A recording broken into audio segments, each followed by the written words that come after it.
Good morning, everybody. Want to stop to take a minute to thank everybody on Nextdoor for some good, candid conversation.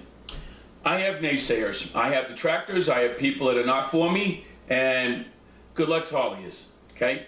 That's the reason I say that, is because that's what it's going to take after the election's over if you put the incumbents back in office. I want to go over some information here real quick, because one of the biggest things is that when someone comes onto a website and makes a statement, especially someone that's a banker, you really want to make sure that you get your stuff straight.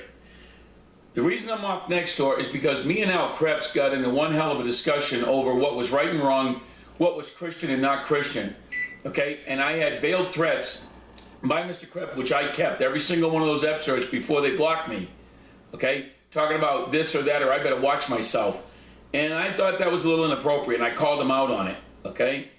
Something you didn't know, and a lot of you may not know, is that the reason Mr. Krebs ran in 2010 had nothing to do with some of the stuff that was on it. It may have had something to do a little bit, but let me tell you what happened. When the manager lost that fight to restrain me from Woodman Hills, Al ran. And Al posted comments on this website about his displeasure, his very, very concerned displeasure with the fact this district didn't restrain me, okay, because they wanted to. And he was one of the people that wanted it, okay, and it didn't happen. Lawsuits aside, discussions aside, he was for it. That's not Christian. Don't go to Sunday school and teach kids is what I said. I take a real abrasive stance on that, because you go into a church and you teach people how to act and you don't act the same way. That's a problem for me, okay? We'll leave it at that. Mr. Krebs, your numbers. You said the district has a total debt of about $33 million. False. It's a little higher than that. That notice of memorandum also shows that we have to make infrastructure adjustments, and I want to get into that big time today, okay? The actual debt number, and you're a banker, do me a favor. Come on. Really, Mr. Krebs, you know better than this. You don't go out there and just throw out a number.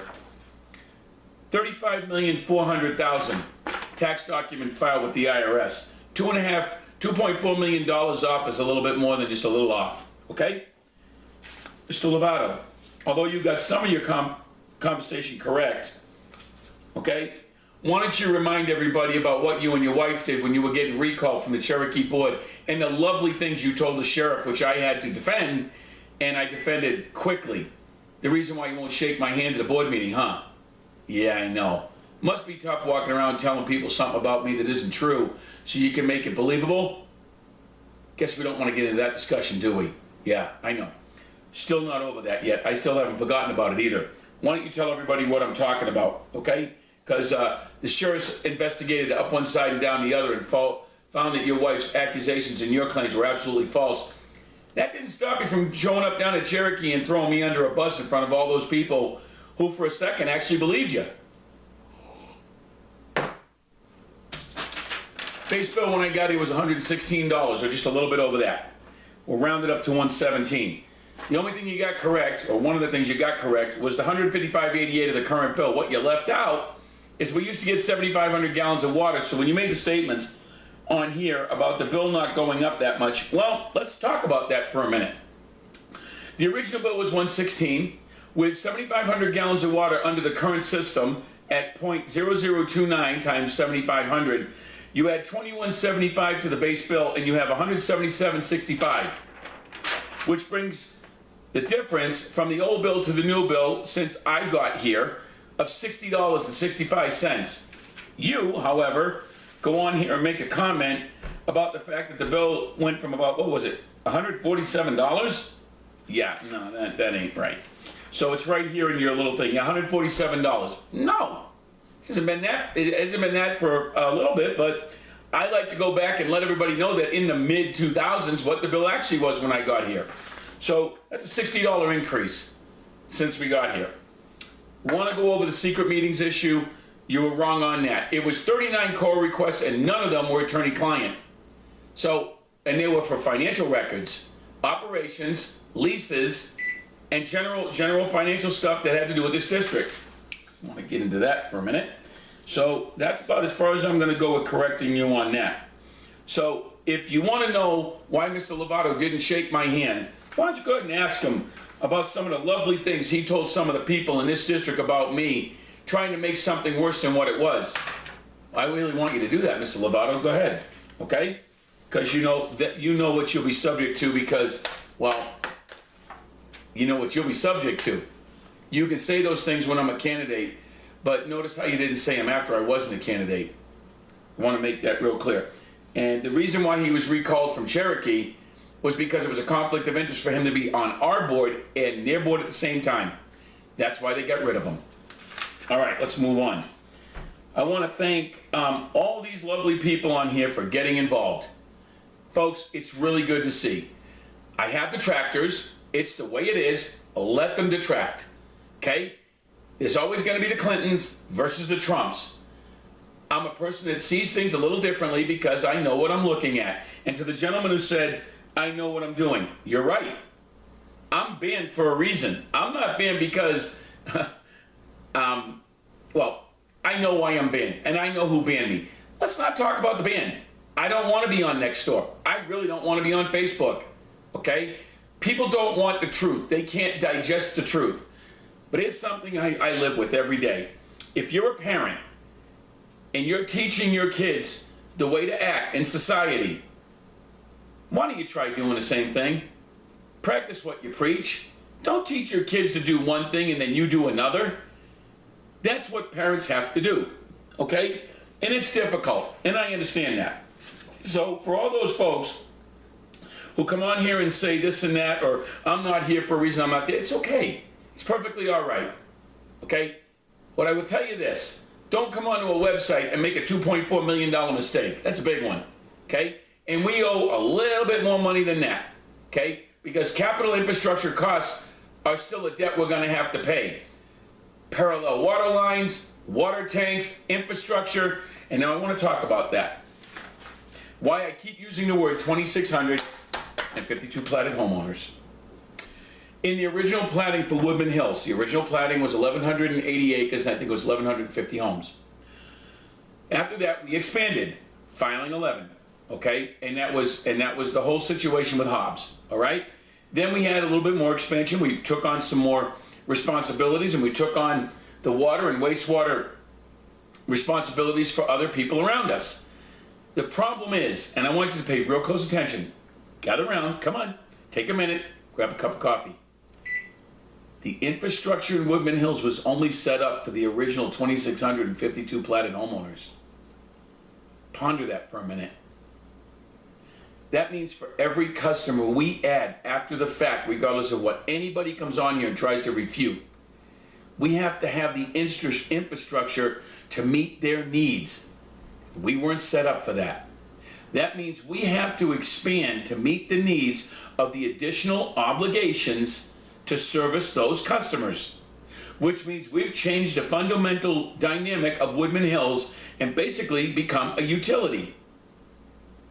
I know that's kind of hard to process, and you don't have to take my word for it. Ask any one of the board members, ask the bondholders, ask the county, ask the state, ask anybody. That's what's in the service plan. So when we're out there giving, when we're basically taking care of other customers and we're obligated to provide services, okay, to those extra customers we've now signed on, and we're talking thousands. The infrastructure was never set up for that. Anybody want to debate me on that? Come on, please do. That's why the plant is expandable. That's why we're building more tanks. That's why we need more water lines. That's why we need more sewage. When you add 800 customers over here, and you add 1,000 customers over there, and you add 1,000 customers over here, and you take on a few hundred over there, well, it's no longer just little old Woodman Hills, 2,652 platted homeowners. I'm Mr. Pace. You may not like me. You may not like what's happened in the past, and you may not like a lot of things, but I'm not here to be your friend. I would hope that you would greet me in a way that would say, how you doing, Mr. Pace? Walk up and say hi to me. Why not? But we have to run it like a business, folks, because that's what it is. Okay, it's not the Boys Club of America, it's not the Girl Scouts of America. I don't mean to pick on you guys, but that's kind of the quickest thing I could use to throw out there so you could kind of get an idea of what's going on. We got to get rid of the mentality. Okay, the mentality is, you may not like me, but I know I can get the job done. There's a lot of things that Hillary Clinton did that I didn't like, but I had to tolerate her. There's a lot of things the ex-president did I didn't like, and we tolerated that. There's a lot of people that don't like Mr. Trump, but he's doing the job. He's a negotiator. He's a businessman. He's about to do the biggest thing in history, which is get North Korea to come to the table and fix that problem. I want to do the same thing. It may be a little radical. We may have to make some really big changes to do that, but it needs to be done. And I can do it. Now, when you wake up someday and you look at the bill, I don't know if I have a copy of one. I think I do. I printed it. Yeah. I want to be able to wake up and not look at a bill that's $166 to turn on your tap. Okay? I want to do that. I can't do it unless I don't get elected. You guys can have your next door. I appreciate everybody defending me on it, but you have to think about this for a minute. Why would all these people and all these naysayers be attacking me if all I want to do is lower your bill, cut the operating costs, streamline operations, right? And make changes that set everything the way they should be. Okay? And that's the way it needs to be done. And is it a little radical? You bet it is. Are a few people scared about it? Absolutely. Apprehensive maybe. Well, you got to give me a shot the way you gave them a shot. And when I fix it and it's done properly, it's going to run smoother, more efficient, and better, and cost you less money. And I'll tell you what, I have a simple philosophy. If I can save you the money on that bill, and you're able to go out and buy an extra loaf of bread or a gallon of milk, or buy an extra pair of shoes for your kid or the dress they need, or maybe your husband's work shoes or a tank of gas to get you going up the road, that's a good job for me.